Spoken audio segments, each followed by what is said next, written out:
Assalamualaikum warahmatullahi wabarakatuh. Selamat berjumpa kembali dalam mata kuliah Bimbingan dan Konseling bagi mahasiswa Fakultas Keguruan dan Ilmu Pendidikan. Baiklah, hari ini kita masuk sudah minggu yang keempat gitu ya. Sudah ada materi yang ketiga gitu ya. Nah, di materi ini kita akan membahas tentang prinsip-prinsip BK. Jadi prinsip umum dan prinsip khusus dalam BK. Nah, marilah sama-sama disimak videonya tentang prinsip-prinsip BK. Baiklah anak-anak, kita akan melanjutkan materi kita. Materi yang ketiga untuk pertemuan yang keempat kali ini. Ya, Anda semua sudah membahas di kelompoknya, di Google Classroom-nya, udah berdiskusi. Ibu cuma membantu untuk mereview apa yang sudah didiskusikan. Nanti boleh bertanya ya. Oke. Kita akan membahas tentang prinsip-prinsip BK. Nah, jadi yang pertama itu prinsip berkenaan dengan peserta didik. Yang kedua, prinsip berkenaan dengan permasalahan individu. Yang ketiga, prinsip berkenaan dengan program layanan. Kemudian yang keempat, prinsip berkenaan dengan tujuan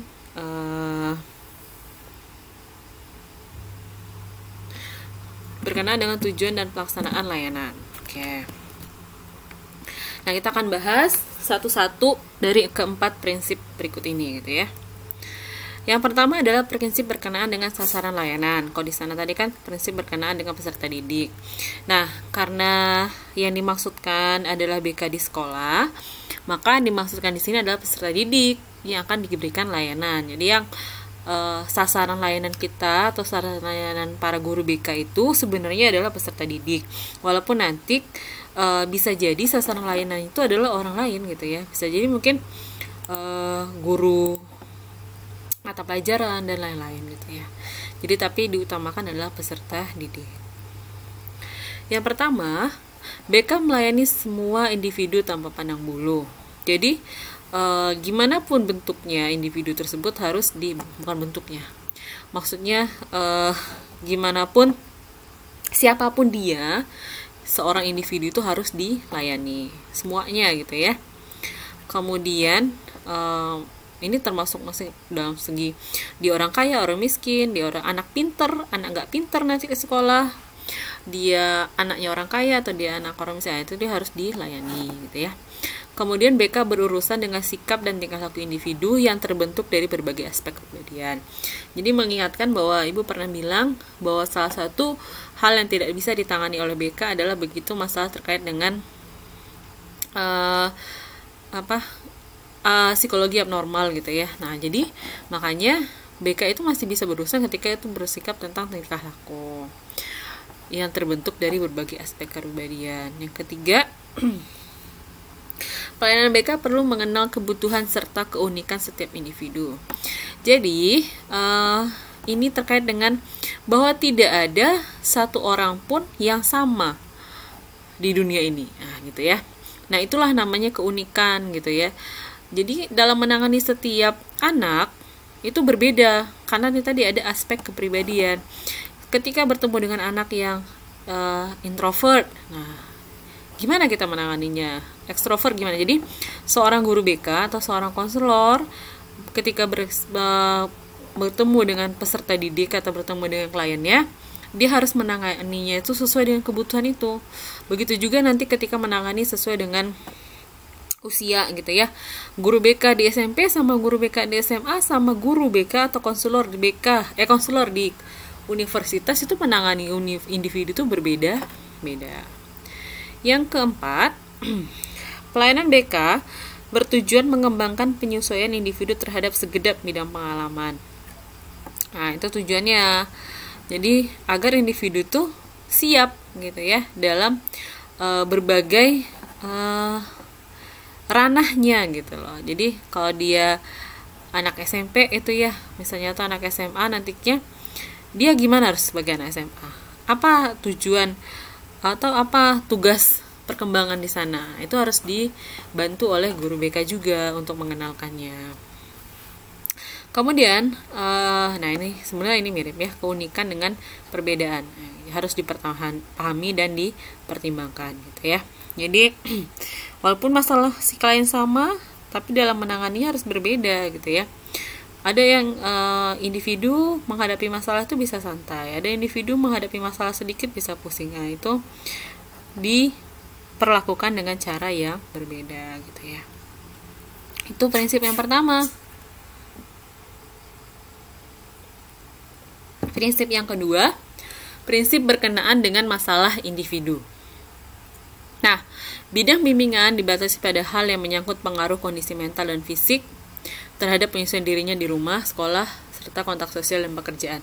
Jadi gini, maksudnya kan BK itu bisa menangani masalah menangani individu normal bermasalah, nah gitu ya. Jadi dia normal, dia punya masalah di rumah, di sekolah, di tempat kerja, di mana aja dia punya masalah. Nah, itulah yang bisa ditangani oleh seorang konselor. Tapi di luar itu nggak bisa gitu loh ya. Jadi kembali ke ada batasannya gitu ya. Jadi ini menuntut perhatian seksama dari para konselor dalam mengentaskan masalah klien mengenai keadaan sosial, ekonomi, politik yang kurang menguntungkan. Nah, itu jadi si konselor itu menangani di dalam ranah-ranah itu cuman selama dia masih dalam keadaan normal. Misalnya ya, dia korban politik, bukan korban politik ya. Misalnya nih dia sempat mencalonkan diri menjadi seseorang gitu ya. Apa itu misalnya calon legislatif gitu ya. Gagal gitu ya. Nah, kalau dia cuma bermasalah dalam artian dia menjadi murung segala macam, itu kita bisa konseling. Tapi ketika dia sudah masuk ke ranahnya menjadi depresi berat gitu ya, yang butuhkan mungkin obat antidepresi gitu ya, itu tuh sudah tidak ranahnya BK. Jadi kalau dia masih bisa diajak berbicara, masih normal dalam cara berbicara, maka bisa. Dalam bidang ekonomi juga demikian gitu ya. Mungkin ada seorang pengusaha bangkrut gitu ya. Nah, kalau dia masih bisa diajak berbicara normal, baik-baik aja, kita bisa. Tapi ketika dia sudah ada batasannya, kita akan mengalih tangankan kepada psikiater atau mungkin ke psikolog gitu ya. Itu prinsip terkait dengan masalah individu. Jadi menangani masalah individu normal yang bermasalah. Oke, yang ketiga, prinsip berkenaan dengan program pelayanan. Nah, program BK harus disusun, dipadukan sejalan dengan program pendidikan. Ya, jadi BK ini mengikuti ketika misalnya BK di kurikulum 2013, nah itu gimana posisinya? Dia ikutin gitu ya. BK di kurikulum dulu KTSP, sebelumnya ada misalnya dulu banget ada CBSA segala macam. BK itu mengikuti, jadi dia tidak berjalan sendiri gitu loh. Misalnya tujuan pemerintah sekarang, ketika sebelumnya kurikulum kita kan menuntut misalnya siswa itu harus 3 itu ya dikuasai gitu kan, misalnya afektif, psikomotor gitu ya. Nah, itu BK juga menyusun program seperti itu gitu loh. Ketika sekarang misalnya kita lagi dalam keadaan tidak bisa bertemu langsung, BK pun menyusun program yang bisa dikembangkan sesuai dengan keadaan seperti ini saat ini. Nah, dia harus fleksibel sesuai dengan lembaga yang serta kebutuhan gitu ya. Jadi kan tadi kalau misalnya di sekolah, di luar sekolah pun begitu. Jadi dia menyesuaikan si lembaganya butuh apa. Nah, dia harus bisa menyesuaikan. Misalnya dia ada kerja, si konselornya bekerja di sebuah perusahaan. Nah, perusahaan itu butuhnya seperti apa, dia juga harus bisa gitu ya. Program harus disusun secara berkesinambungan kepada anak sampai dewasa. Ini kalau di sekolah ya. Jadi gini, BK itu kan sebenarnya semenjak undang-undang yang terbaru itu harusnya sudah ada di SD. Bahkan sekarang ini ada BK di PAUD gitu ya. Nah, program BK dari PAUD, SD, SMP, SMA sampai mungkin kalau ada di perguruan tinggi itu harus berkesinambungan, maksudnya nyambung sesuai dengan tugas-tugas perkembangan dan tidak melenceng dari itu gitu loh. Sampai anak menjadi dewasa. Nah, terhadap pelaksanaan BK hendaknya diadakan penilaian. Jadi di BK itu ada penilaian, ada 3, ada Laisek, Laijapen, dan Laijapang. Nah, Laisek itu adalah penilaian segera. Jadi begitu selesai layanan, diadakan penilaian. Misalnya nih, saya habis memberikan layanan informasi. Nah, setelah itu saya memberikan evaluasi. Apakah siswa saya atau mahasiswa saya yang saya berikan informasi itu paham. Nah, seperti misalnya kayak gini ya, kan saya suka nih, sebenarnya setelah saya suruh Anda menonton video saya akan memberikan kuis. Sebenarnya kuis itu adalah evaluasi saya. Kalian menyimak dengan benar nggak sih apa yang saya ajarkan? Nah, gitu loh ya. Karena kan kalau di kelas biasanya selesai kuliah, saya kasih pertanyaan. Itu adalah evaluasi saya. Nah, gitu juga selesai layanan, si konselor memberikan evaluasi gitu ya. Evaluasi itu sampai 3. Jadi Laisek tadi penilaian segera, Laijapen itu penilaian jangka pendek, dan Laijapang itu penilaian jangka panjang. Oke. Kita masuk yang keempat. Prinsip berkenaan dengan pelaksanaan layanan. Nah, tujuan akhir dari BK adalah kemandirian klien. Jadi sebenarnya orang konselor, psikolog atau psikiater itu tidak suka ketika kliennya kembali ke dia gitu. Bahkan kita sering berpesan kalau kita selesai konseling itu, semoga kamu nggak balik lagi ke saya gitu ya. Kenapa? Karena kita nggak mau orang punya masalah. Dan dia kalau punya masalah bisa menyelesaikan masalahnya dari pembelajaran dia ketika konseling sama kita gitu ya. Jadi tujuan BK itu bukan membuat orang tergantung, walaupun ada beberapa sifat individu yang kemudian dia bergantung. Jadi misalnya dia konseling, dia dapat solusi, dia bisa akhirnya menyelesaikan masalahnya. Besok dia punya masalah lagi, dia merasa nggak mampu, dia balik lagi ke konselor. Nah, sebenarnya itu salah gitu ya. Seharusnya konselor itu bisa membuat si klien mandiri. Ketika besok punya masalah lagi, dia bisa selesaikan sendiri gitu ya. Tentunya dengan mungkin jenis masalah yang berbeda. Yang kedua, keputusan tidak pernah boleh diambil oleh konselor. Misal, saya mau menikah sama si A atau si B ya Bu, gitu ya. Dia konseling tentang masalah itu.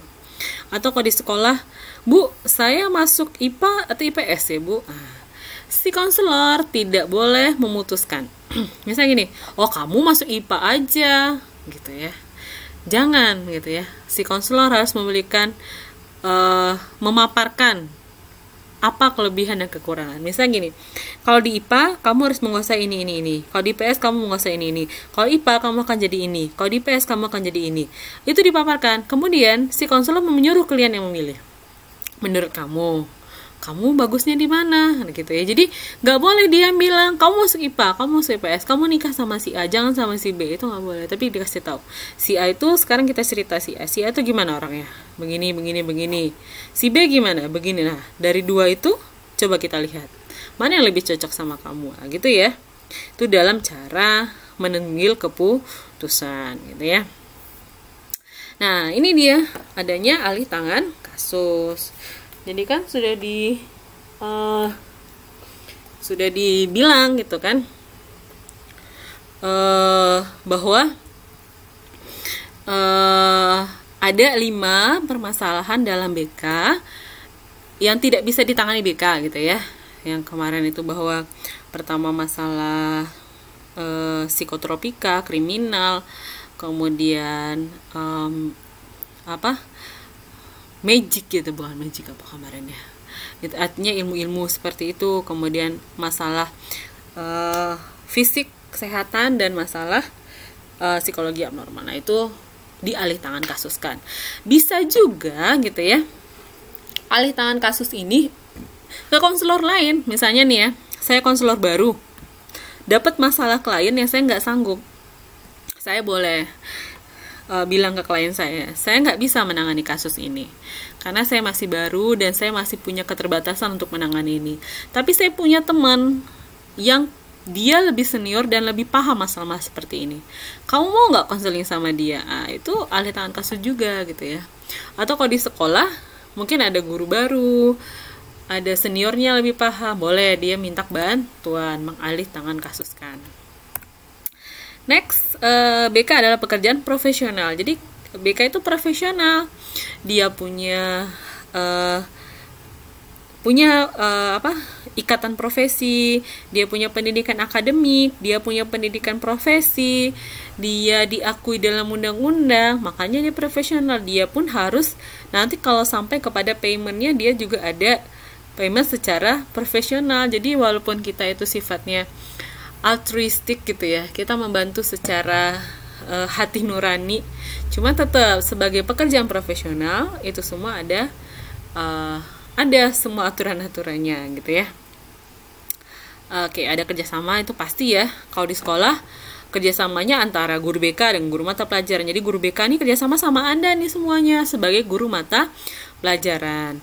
Nah, ini nih yang agak ini di pendidikan SD. Jadi karena ini kan materi ini juga didengarkan, juga akan dipahami oleh guru-guru SD, bahwa di SD itu seharusnya sudah ada BK. Nah, ini kita bahas sebenarnya nanti di materi selanjutnya.